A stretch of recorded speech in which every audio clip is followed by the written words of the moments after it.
సమస్త మహిమ ఘనత ప్రభావములు కలిగిన గాక. ఈరోజు మనం తెలుసుకోబోతున్న అంశం పేరు ఏంటంటే క్రైస్తవులు ఎలా బ్రతకాలి, క్రైస్తవులు ఎలాగా బ్రతకాలి. చూద్దాం ఒకసారి. మనము క్రైస్తవులు ఎలా బ్రతకాలి అనే అంశాన్ని నేను మీకు తెలియజేయబోతున్నాను. ప్రతి ఒక్కరూ స్పష్టంగా లేఖనాలను ధ్యానిస్తూ ఉంటుంటే మనకి అర్థమవుతుంది. కీర్తనల గ్రంథము 119వ అధ్యాయం, కీర్తనల గ్రంథము 119వ అధ్యాయంలో రాయబడినటువంటి మర్మాలు ఒకసారి మనం చూద్దాం. క్రైస్తవులు ఎలా బ్రతకాలో అక్కడ దావీదు గారు తెలియజేస్తున్నాడు. కీర్తనలు 119వ అధ్యాయము 25వ వచనం. క్రైస్తవులు ఎలా బ్రతకాలి చూడండి. నా ప్రాణము మట్టిని హత్తుకొనుచున్నది, నీ వాక్యము చేత నన్ను బ్రతికించుము. దేవునికి మహిమ ఘనత ప్రభావములు కలిగిన గాక. క్రైస్తవులు ఎలా బ్రతకాలంట? వాక్యము చేత బ్రతకాలి. చెప్పండి, నీ వాక్యము చేత నన్ను బ్రతికించుము. దావీదు గారు ఏమంటున్నాడండి? దేనితో బ్రతికించమని దేవుణ్ణి అడుగుతున్నాడు? నీ వాక్యము చేత నన్ను బ్రతికించుము. దేనితో మనం బ్రతకాలి? ఆహారంతోట, వాక్యముతోట? వాక్యం ఎలా చెబితే అలా బ్రతకాలి. ఆహారంతో కూడా బ్రతుకుతాం, కానీ అది శరీర సంబంధమైన జీవితం. వాక్యంతో బ్రతుకుతాం, అది ఏ జీవితం? ఆత్మ సంబంధమైన ఆధ్యాత్మికమైన జీవితం. అందుకని అక్కడ అంటున్నాడు 25వ వచనము, నా ప్రాణము మట్టిని హత్తుకొనుచున్నది, నీ వాక్యము చేత నన్ను బ్రతికించుము. వాక్యము చేత నన్ను బ్రతికించు. మనం బ్రతకాల్సింది దేని ద్వారా? వాక్యం చదవటం వల్ల, వాక్యాన్ని ధ్యానించటం వల్ల. వాక్యం మనల్ని బ్రతికిస్తుంది, నడిపిస్తుంది, పోషిస్తుంది, మనకి బుద్ధి చెబుతుంది, తెలివినిస్తుంది, జ్ఞానంనిస్తుంది, వివేచనిస్తుంది వాక్యం. అందుకనే మనం వాక్యాన్ని ధ్యానిస్తూ చదువుతున్నప్పుడు మనం ఎలా బ్రతకాలో, మనం ఎలా నడవాలో, మనం ఎలా మాట్లాడాలో, మనం ఎలాగ నిలబడాలో, మనం ఎలాగ కూర్చోవాలో, మనం ఎలాగ జీవించాలో అన్నిటినీ నేర్పగలిగిన శక్తి దేనికి ఉన్నదని రాస్తున్నాడు? వాక్యానికి ఉన్నది. హల్లెలూయా.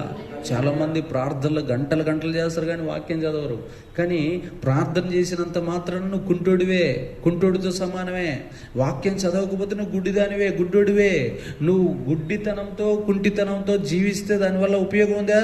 నీకు ఉపయోగం ఉండదు, క్రైస్తవ్యానికి ఉపయోగం ఉండదు, క్రీస్తుకు ఉపయోగం ఉండదు. నీవు ఒక కాలు దేనికి సాదృశ్యమో తెలుసా? వాక్యానికి సాదృశ్యమైతే మరొక కాలు ప్రార్థనకి సాదృశ్యం. ఒక కన్ను వాక్యానికి సాదృశ్యమైతే మరొక కన్ను కన్నీటి ప్రార్థనకి సాదృశ్యం. ఒక చెవి వాక్యం వినుటికైతే ఒక చెవి వాక్యం చెప్పిన దాన్ని చేయుటకి సాదృశ్యమై ఉన్నది. ఆలోచించండి ప్రియ దేవుని సంఘం. అందుకనే మన జీవితంలో నేర్చుకోవాల్సింది ఇదే. నీ వాక్యము చేత నన్ను బ్రతికించుము. వాక్యం మనల్ని ఏం చేస్తుంది? బ్రతికిస్తుంది. 40వ వచనం చూడండి ఒకసారి. 40వ వచనం, నీ ఉపదేశములు నాకు అధిక ప్రియములు, నీతిని బట్టి నన్ను బ్రతికించుము. హల్లెలూయా. దేన్ని బట్టి మళ్ళీ మనం బ్రతకాలంట? దేవుడి యొక్క నీతి. గట్టిగా చెప్పండి, దేవుని యొక్క నీతిని బట్టి మనం బ్రతకాలి. మనం ఎక్కడికి వెళ్ళినా నీతిమంతులుగా జీవించాలి. మనం అన్యాయాలు, అక్రమాలు చేయొచ్చా? మనం దౌర్జన్యాలు చేయొచ్చా? మనము దోచుకోవటం మన జీవితంలో ఉండొచ్చా? మనం దాన్ని ఏమంటారు, కబ్జాలు అనేవి మనం చేయొచ్చా? చెయ్యకూడదు. మనం ఎలా బ్రతకాలి? ఈ లోకంలో నీతిగా బ్రతకాలి. బ్యాంకులను మోసం చేయొచ్చా? రకరకాలైనటువంటి దోపిడీలు చేయొచ్చా? చేయకూడదు. మనం ఎలా ఉండాలంటే నీతిమంతులుగా ఉండాలి. చూడండి ప్రియ దేవుని బిడ్డలారా, అక్కడ రాస్తున్నటువంటి మాటలు, నీ ఉపదేశములు నాకు అధిక ప్రియములు. నీ ఉపదేశములు నాకు అధిక ప్రియములు. ప్రియములు అంటే అర్థమైంది, నాకు చాలా ఇష్టం. నాకు పరమాన్నము, భక్ష్య పరమాన్నాలు తినడం కంటే కూడా నీ యొక్క ఉపదేశములు నాకు అధిక ప్రియములు. లోకంలో ఉన్నటువంటి వస్త్రాల కన్నా, లోకంలో ఉన్న సౌఖ్యాల కన్నా, సౌకర్యాల కన్నా, విలాసాల కన్నా, భయంకరమైనటువంటి ఆ యొక్క స్టేటస్ కన్నా నాకు అధికమైన ప్రియమైనది ఏంటిదో తెలుసా? నీ యొక్క ఉపదేశము. అందుకనే నీ నీతిని బట్టి నన్ను బ్రతికించుము అంటున్నాడు. హల్లెలూయా. మనం నీతిమంతులమై ఉండి మనం దేనిని కొనసాగించాలి? భూమి మీద నీతిని కొనసాగించదము గాక. దేవుడు మన కోసం ఏర్పాటు చేసినటువంటి నీతిని మనము కొనసాగించదము గాక. ఈ రోజున ఎంతోమంది జీవితాల్లో, మొన్న ఒక ఆయన ఇన్కమ్ ట్యాక్స్ ఆఫీసర్కి దొరికాడు. 80 కోట్లు ఉన్నాయంట లంచం. 80 కోట్ల రూపాయల లంచం. మరి దేశాన్ని ఎలా దోచుకుంటున్నాడు అతను? అదే ఒక క్రైస్తవుడైతే అలా దోచుకోవచ్చా? దోచుకోకూడదు, దోచుకోరు కూడా క్రైస్తవులు. ఎందుకు ఇంత దోపిడీ జరుగుతుంది ఈ దేశంలో? ఇన్ని కోట్లు నీకు ఎక్కడి నుంచి వస్తున్నాయి? ఇదంతా కూడా దోపిడీ వ్యవస్థ. దేవుడి భయం లేని, దేవుడు నీతి తెలియనటువంటి జనాంగములు చేసేటటువంటి పాపాలు ఇదంతా. అదే దేవుడి భయం ఉన్నవాడు, మారు మనసు పొందినవాడు, దేవుడి రక్తం చేత పాపాలు కడగబడినవాడు ఇన్ని కోట్ల రూపాయల లంచం తీసుకుంటాడా? దేశాన్ని, తన దేశ ప్రజలను దోచుకుంటాడా? తన దేశ ప్రజల యొక్క వారి యొక్క ఎన్ని కష్టాలు పడి చెమటని ఇతడు లంచం రూపంలో తీసుకుంటాడా? తీసుకోడు. వాడికి బుద్ధి, జ్ఞానం, వివేకం ఉందా? లేదు. నా స్వార్థం, నా పిల్లలు, నా యొక్క కుటుంబం, నా వంశం ఎదగాలనే స్వార్థంతో పరాయి వారి దగ్గర పీక్కొని తింటున్నాడు. శవాల మీద కాసులు ఏరుకునే రకం వీడు. ఆలోచించండి ప్రియమైన బిడ్డలారా. తర్వాత అందుకని మనం ఎలా బ్రతకాలో తెలుసా? నీతిమంతులుగా బ్రతకాలి. దేవుడు నీతి మనల్ని ఏం చేస్తుందంట? బ్రతికిస్తుంది. హల్లెలూయా, దేవునికి మహిమ కలుగు. 88వ వచనం ఒకసారి చూడండి. 88వ వచనం, నీవు నియమించిన శాసనమును నేను అనుసరించినట్లు నీ కృపచేత నన్ను బ్రతికించుము. హల్లెలూయా.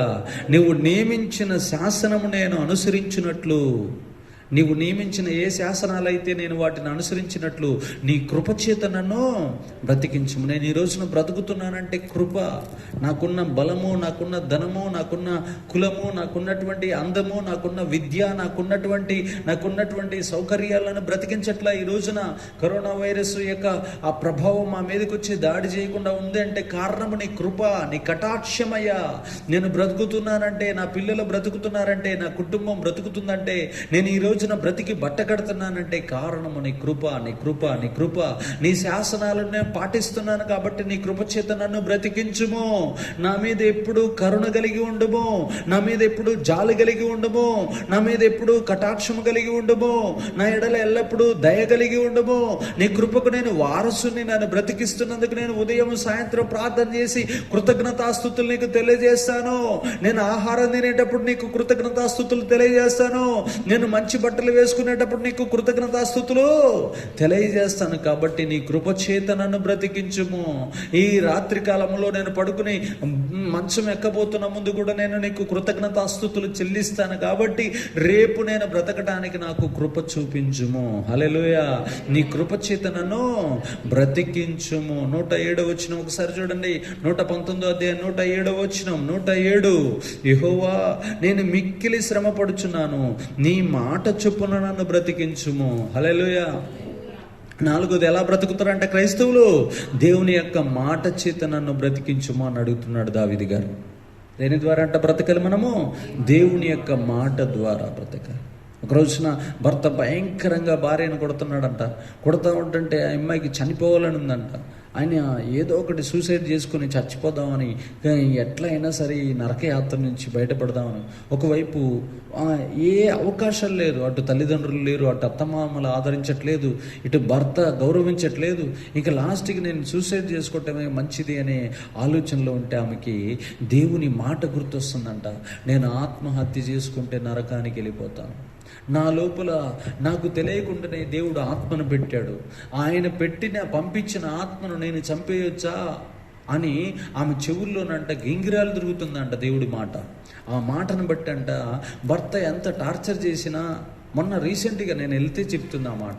నేను వాళ్ళ ఇంటికి వెళ్తే పోయి చెప్తే కాళ్ళ మీద పడి ఏడ్చుకుంటూ నా పరిస్థితి ఎలా ఉందని చెప్తే నేను ఈ విషయాన్ని నేను మీకు తెలియజేస్తున్నాను. చూడండి ప్రియమైన బిడ్డలారా, ఎంత భయంకరమైనటువంటి దినాల మధ్యలో ఉన్నాం. మనుషుల్ని వేధిస్తున్నప్పుడు వారికి వేరే ఆప్షను ఏమి లేక వారు చచ్చిపోదాం అనుకున్నారు. ఆ అమ్మాయికి దేవుని మాటలు తెలుసు కాబట్టి బ్రతికింది. లేకపోతే ఏమైపోయేది? చనిపోయి ఆమె ఆత్మను ఎక్కడికి తీసుకెళ్ళేది? ఆరిని అగ్నిగుండమైన నరకానికి వెళ్ళిపోయేది. ఒకవేళ క్రైస్తవులు కూడా అలాగ శ్రమలు వచ్చినప్పుడు చచ్చిపోతే ఎక్కడికి పోతారో తెలుసా? తమ ఆత్మను హత్య చేసుకుంటే నరకానికి వెళ్ళిపోతారు. అందుకని అక్కడ ఏం రాస్తున్నాడు? అయ్యా నేను శ్రమ పడుచున్నాను, యెహోవా నేను మిక్కిలి శ్రమ పడుచున్నాను, నీ మాట చొప్పున నన్ను బ్రతికించుము. దావీదు గారు ఏమని అడుగుతున్నారు? మన మధ్యలో ఉన్న వాళ్ళు ఏమని మాట్లాడుకుంటున్నాం మనం? ఇంకా నాకు శ్రమ వచ్చింది, ఏం దేవుడు, ఎక్కడున్నాడు దేవుడు, ఏం చేస్తాడు, ఏం కాపాడుతాడు, అసలు ఆయన దేవుడేనా? శ్రమ రానంతసేపు మేకప్ బాగానే వేస్తావు, శ్రమ వచ్చిన తర్వాత దేవుడు దేవుడుంటే నాకు ఎందుకు ఈ కార్యం జరగట్లా, దేవుడుంటే అసలు ఇవన్నీ నాకు ఎందుకు చేయట్లా, అసలు దేవుడు చిటికేస్తే ఇవన్నీ చేయాలి కదా, దేవుడంటే ఏమనుకుంటావు మహాశక్తి కదా, దేవుడంటే అద్భుతాల నిధి కదా, అద్భుతం చేసి ఆ ₹1,00,00,000 నాకు ఇప్పేయచ్చు కదా, ఆ ₹1,00,00,000 నీకు ఇప్పేయగా నువ్వు పడిపోతావు కదా, పడిపోగానే నువ్వు ఓడిపోతావు కదా, ఓడిపోగానే నువ్వు పాతాళానికి వెళ్ళిపోతావు కదా. ఆ విషయం నీకంటే ముందు ఎక్కువ ఎవరికి తెలుసు కదా, దేవుడికి తెలుసు. కాబట్టి నీకు ఎప్పుడు ఏ టైంలో ఏది ఇవ్వాలో అది ఆయనకి తెలుసు కదా. నువ్వు తొందరపడతావు ఎందుకు కదా, నీ తొందరపాటు వల్ల నువ్వు ఏమవుతావన్నా నష్టపోతావు. కాబట్టి నీకు ₹1,00,00,000 అవసరమైనప్పుడు వచ్చునుగాక. నువ్వు భక్తిలో 10 సంవత్సరాలు ఉండు, నిలబడి గట్టిగా ప్రార్థన మానేయకుండా, వాక్యం మానేయకుండా, దేవుడి సన్నిధి మానేయకుండా, తర్వాత దేవుడికి ఇవ్వాల్సిన భాగాలు మానేయకుండా, ఒక 10 ప్రిన్సిపల్ ఖచ్చితంగా ఎన్ని రకాలైన డబ్బులు వచ్చినా నాకు చిన్నతనం నుంచి నేర్పిన అలవాట్లన్నీ నేను ఫాలో అవుతాను. దేవుడితో ఒక మాట నిబంధన చేయి, రేపు పొద్దున కల్లా ₹1,00,00,000 నీ చేతిలోకి వచ్చినగా. నువ్వు ఆ నిబంధనలన్నీ మర్చిపోయి ఇంకా రావటమే ₹1,00,00,000 రాగానే పెద్ద 20 అడుగులు టీవీ కొనుక్కొని దాని మీద ఒక బరుపు వేసుకొని ఆ పరుపు మీద నిద్రపోతూ ఇంకా చర్చికి రాకుండా, పాటలు పాడకుండా, వాక్యం చేయకుండా ఇంక ఇష్టం వచ్చినట్టు సోమరిపోతలాగా నిద్రపోతే ఆ నిద్రలోంచి నీ కాడికి ఏమొస్తుంది, నరకం. ఏమొస్తుంది నీ కాడికి? నరకం. డబ్బున్న వాళ్ళు చర్చికి రారు తెలుసా మీకు? అందుకని మన చర్చిలో ఎవరు ఉండరు డబ్బున్నోళ్ళు, అందరు పేదలే. డబ్బున్నోళ్ళు ఇంత కఠినంగా మాట్లాడితే నిలబడతారా? ఓ అమ్మో, పాస్టర్ గారు ఇంత కఠినంగా మాట్లాడుతున్నారు అయ్యా, నేను ఈ చర్చికి రానయ్యా, వేరే చర్చికి పోతానయ్యా అంటాడు. కఠినమైన బోధ ఎవరికి తగలకూడదంట?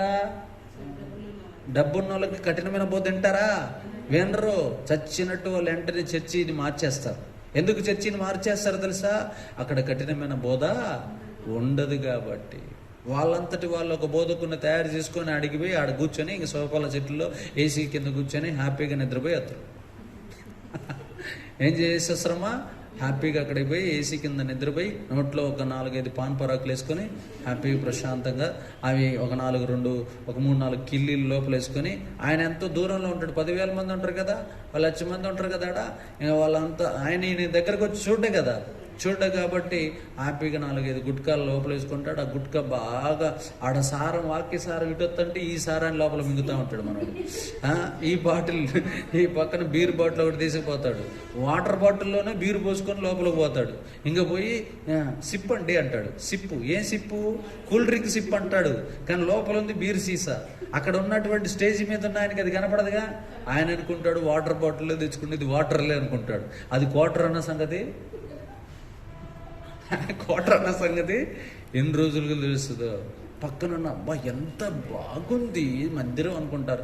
మందిరం బాగుంది, నీ బతుకు బాగుందే, నీ జీవితం బాగుందే, నీ ఆలోచనలు బాగున్నాయా, నీ బుద్ధి మారిందే, నీ యొక్క స్వభావం మారిందే, నువ్వు సుఖవంతమైన వలయం కోసం, నీ శరీర సుఖం కోసం, నీతి నిజాయితీ కలిగిన నీ ఇంటి పక్కన ఉన్నటువంటి సేవకుని వదిలేసుకుని కారు రాగానే అడిగిపోతున్నావు.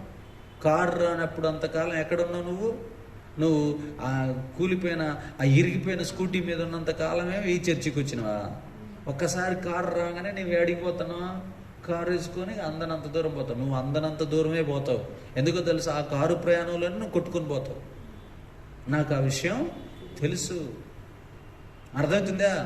10 లక్షలు పెట్టకనే కారు వస్తుంది. 10 లక్షలకు రాగానే నువ్వు సేవకుని వదిలేస్తున్నావు. నిన్ను దేవుడు వదిలేయడా? నువ్వు అనుకుంటున్నావు నేను ఈ సేవకుని వదిలేసి ఆ సేవకుడికి అడిగిపోతున్నా కదా అని నువ్వు అనుకుంటున్నావు. ఆ సేవకుని వదిలే, ఈ పేద సేవకుని వదిలేసి నువ్వు ఎప్పుడైతే అట్లాంటి ఆలోచనలు చేసి పోతున్నావో అప్పుడు దేవుడు కూడా నిన్ను వదిలేస్తాడు. ఏం లేదు నీకాడ, నీతి లేదు. మన దేవుడు ఎలాంటి దేవుడు? నీతిమంతుడైన దేవుడు. న్యాయం తప్పుతాడా? ఆహాజు రాజుని ఏమైనా వదిలేసిండా? నాబోతుని చంపేసే దేవుడు రాజైనా సరే న్యాయం న్యాయమే, ధర్మం ధర్మమే, చట్టం చట్టమే. వదిలేసిండమ్మా? వదిలేలా. ఏం చేసిండు? హేరోదుని వదిలేసిండా? హేరోదయ్య తలదీస్తే హేరోదులు అనే వాళ్ళు తర్వాత ఉండరా భూమి మీద? లేకుండా చేసేసాడు. చూడండి, మన దేవుడు న్యాయవంతుడు. హల్లెలూయా. ఏం చేశాడు? మన దేవుడి పేరు న్యాయవంతుడు. తర్వాత చూడండి ప్రియదేవులారా, కీర్తనల గ్రంథం 80వ అధ్యాయం 18 వచ్చి, కీర్తనల గ్రంథము 80వ అధ్యాయం 18 వచ్చి, 80:18. 80 అధ్యాయం. అప్పుడు మేము నీ యొద్ద నుండి తొలగిపోము, నీవు మమ్మను బ్రతికింపుము, అప్పుడు నీ నామమును బట్టి మేము మొర్రపెట్టుదుము. హల్లెలూయా. ఆయన నామమును బట్టి మనము బ్రతికిదముగాక. క్రైస్తవులు ఎలా బ్రతకాలంట? ఆయన నామాన్ని బట్టి మనం ఆయన నామము ఏ నామం అంట? పరిశుద్ధమైన నామం. ఆయన నామాన్ని బట్టి మనం ఏం చేయాలంట?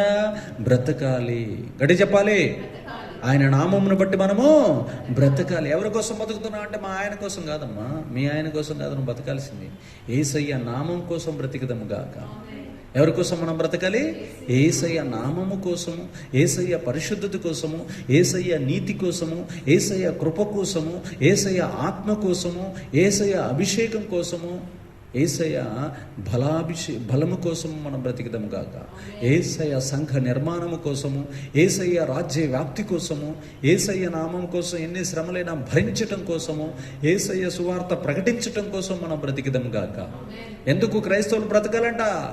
ఎందుకు? యేసయ్య నామము కోసం, అవమానాలు భరించటం కోసం, శ్రమలు పడటం కోసం, ఆయన సువార్తను వెదజల్లటం కోసం, ఆయన రాజ్యాన్ని అభివృద్ధి చేయటం కోసం మనం బ్రతికదము గాక. ఇది దేవుడు మనల్ని బ్రతికించమని ఎందుకు బ్రతికమని కోరుకుంటున్నాడు తెలుసా? మేము ఎందుకు మొర్రపెడుతున్నామో తెలుసా? నువ్వు మమ్మల్ని బ్రతికిస్తావని. మనం ప్రార్థన చేయటం కోసం బ్రతకాలి. ప్రార్థన ద్వారా సమస్యలన్నింటినీ, ప్రపంచంలో ఉన్న సమస్యలన్నింటినీ ఓడించటం కోసం మనం బ్రతకాలి. అందుకనే మేము ఎందుకు బ్రతుకుతున్నామో తెలుసా? నీ నామమును బట్టి మొర్రపెట్టుచున్నాము కాబట్టి బ్రతుకుచున్నాము. ప్రార్థన ద్వారా మనం బ్రతికదము గాక. క్రైస్తవులు ఎలాగా? ఆయన నామమును బట్టి బ్రతికదము గాక. కాబట్టి కృప ద్వారా మనం బ్రతకాలి, వాక్యం ద్వారా బ్రతకాలి, నీతి ద్వారా బ్రతకాలి, ఇంకా ఆయన మాట చొప్పున మనము బ్రతకాలి. దేవుడి మాటలను దీవించి, అభిషేకించి, ఆశీర్వదించి, స్థిరపరచి, వర్ధలింప చేయనుగాక. ఆమేన్, ఆమేన్.